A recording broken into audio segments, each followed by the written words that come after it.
भक्तिमती पितामाता को चरण तले मेरा कोटि कोटि नमन प्रणाम। गांव की एक बच्चा मुंबई में काम करने के लिए गए और वहां जाके अफसर लोगों को साथ घूम के दो चार अंग्रेजी सीखा, यस नो और वेरी गुड। और वहां से काम खत्म होने के बाद घर में वापसी आए और मम्मी को पास आके बैठा। मम्मी ने पूछा, मम्मी कैसी हो? बोले यस। ठीक हो ना? नो। ठीक है तो रेस्ट लीजिए। बोला वेरी गुड। गांव में भी ऐसा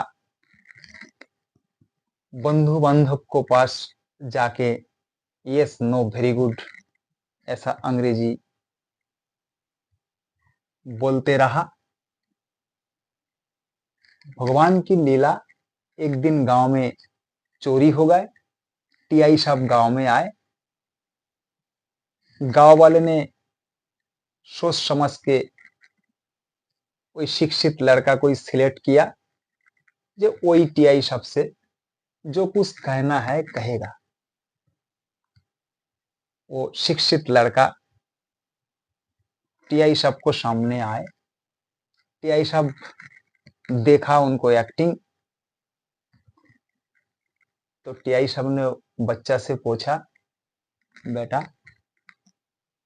एक गांव में जो चोरी हो गए, तुम क्या वो चोरी में शामिल था? और शिक्षित लड़का ने आराम से जवाब दिया यस। टीआई साहब ने कहा, तुम्हारा साथ कोई था क्या? कहा नहीं।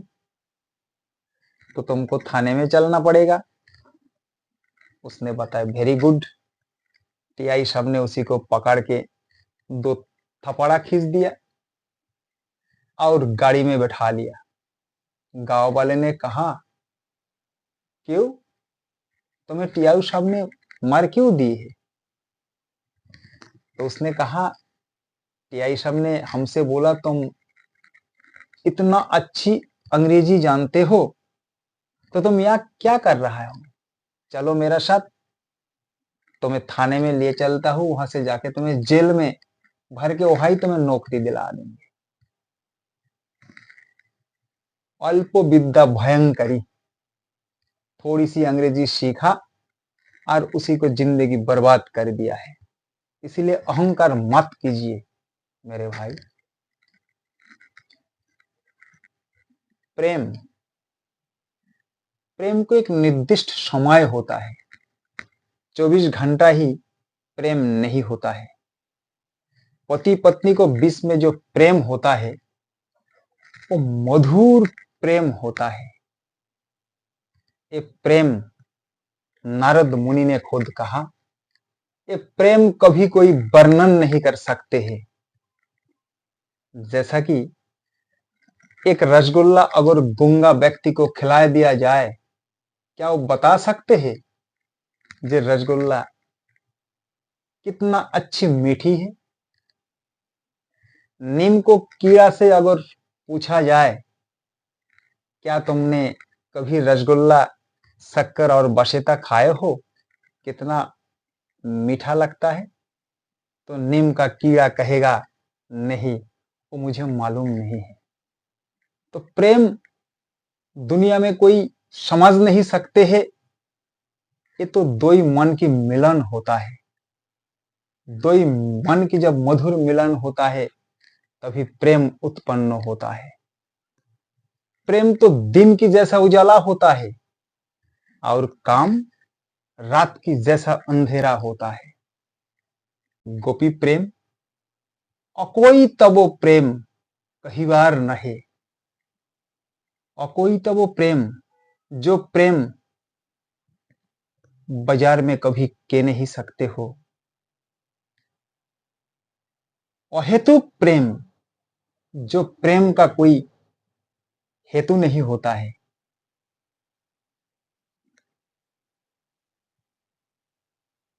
चिंतामणि एक वेश्या और बिल्लो मंगल एक ब्राह्मण परिवार की लड़का, दो ही प्रेमिक ने जब प्रेम किया है, वही प्रेम में खुश होके वृंदावन से कृष्ण भगवान खुद आके दो ही जन को हाथ पकड़ के मथुरा वृंदावन में ले गए थे।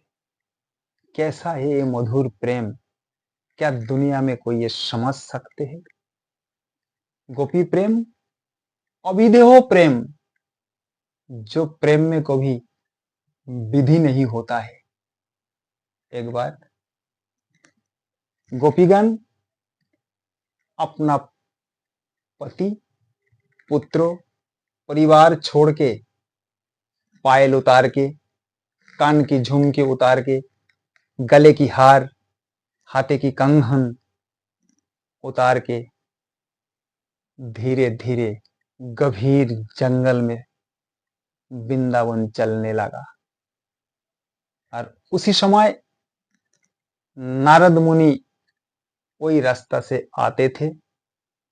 16-18 साल की रमणी देखते हुए नारद मुनि ने कहा, हे नारी, इतना गंभीर रात में तुम लोग कहां जा रहा है? पति पुत्र परिवार छोड़ के? क्या ये गंभीर जंगल में डर नहीं लगता है? कहीं कंस राजा अत्याचार करे, तुम लोगों को पकड़ ले है? इतना रात में तुम लोग कहां जा रहा है?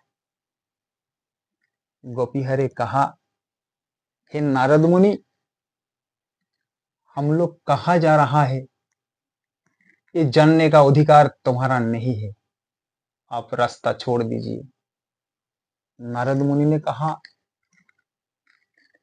तुम लोग किससे बात कर रहा है? पता है मैं नारद मुनि हूं, मेरा 3 लोक दुनिया में कहीं भी जाने का मेरा पास लाइसेंस है। स्वर्ग मर्त्य पलक पलद वैकुंठ धाम कहीं भी हम जा सकते हैं। गोपी हरे कहा, नहीं नारद मुनि, आप कहीं भी जा सकते हो, पर आप रास्ता छोड़ दीजिए। हम लोग गंभीर रात में कहा जा रहा है ये जानने का अधिकार आपको नहीं है। नारद मुनि ने फिर कहा, थोड़ी तो बताइए गोपीगण, तुम लोग क्यों जा रहा है वृंदावन? गोपी हरे कहा, नारद मुनि, हम लोग कृष्ण भगवान को कुछ देने के लिए जा रहा हूं। नारद मुनि ने कहा, क्या बोल रहा हो? स्थवर कीट पतंगों जो भी है इस सागर संसार में, सबको प्रभु से सवेरे उठ के मांगते हैं और पूरे दिन ही मांग करते हैं, और तुम 2 टाका की ग्वालिनी नारी वृंदावन में दुग्ध घी विक्रय करके परिवार चलाते हो। तुम्हारा पास ऐसा कौन सी धन है, कौन धनी में तुम लोग धनी हुई हो जो प्रभु को देने के लिए जा रहा है? तुम लोगों को मुंह में कीड़ा पड़ेगा, नरक में जाओगे। गोपीगण ने कहा, नहीं नारद मुनि, आप रास्ता छोड़ दीजिए। अब नारद मुनि ने सोचा, इनको पास कौन सी धन है, ये तो मुझे जानना ही पड़ेगा। नारद मुनि ने हंसते हुए अपना बीना साइड में रखा और रामावली गले में टांग के साष्टांग प्रणाम किया और उठ के हाथ जोड़ के खड़े हो गए। कहा, गोपी थोड़ी मुझे तो बताइए, तुम लोग क्या देने के लिए जा रहा है? गोपी होरे देखा और कहा, हे मुनिवर, गोपीगणे रूप रसे कृष्ण सदा सुख पोषे, गोपीगणे रूप रसे कृष्ण सदा सुख पोषे, निर्मल प्रेम तप्त सोना, ये देहे नहीं कोनो निजानंदो, जो कुछ है कृष्ण सुखेर आनंदों के लिए मेरा ये शरीर, जो कुछ है सब कृष्ण के लिए ही है। हे नारद मुनि, आप रास्ता छोड़ दीजिए, आप लोग विचार कीजिए, क्या है ये गोपी प्रेम? जो कुछ है कृष्ण के लिए ही अर्पण किया है। धन दौलत, धन ऐश्वर्य, पैसा टका से ये प्रेम कभी खरीद नहीं कर सकते हैं। अपना शरीर दान करके ही ये प्रेम खरीद कर सकते हैं। एक बार कृष्ण भगवान राधा रानी से कहा, हे राधे, तुमने तो जीवन यौवन सब कुछ मुझे दी है, कुछ बाकी नहीं है, तो आप तुम मुझसे कुछ मांग लो। राधा रानी कहते, प्रभु तुम मुझसे प्यार करो और ना करो, उते मुझे कुछ जाता भी नहीं है और आता भी नहीं है, पर हम तुमसे जीवन भर प्यार कर सकते हैं, ये वर मुझे दीजिए। देखिए कितना कठिन प्रेम राधा ने श्री कृष्ण को साथ किया है। निस्वार्थ प्रेम, जो प्रेम में एक बूंद, एक लेश मात्र स्वार्थ नहीं है। यही तो गोपी प्रेम, यही तो निस्वार्थ प्रेम। दुनिया में सबसे बड़ा प्रेम कामता प्रेम ही होता है, इससे बड़ा प्रेम कुछ होता ही नहीं है।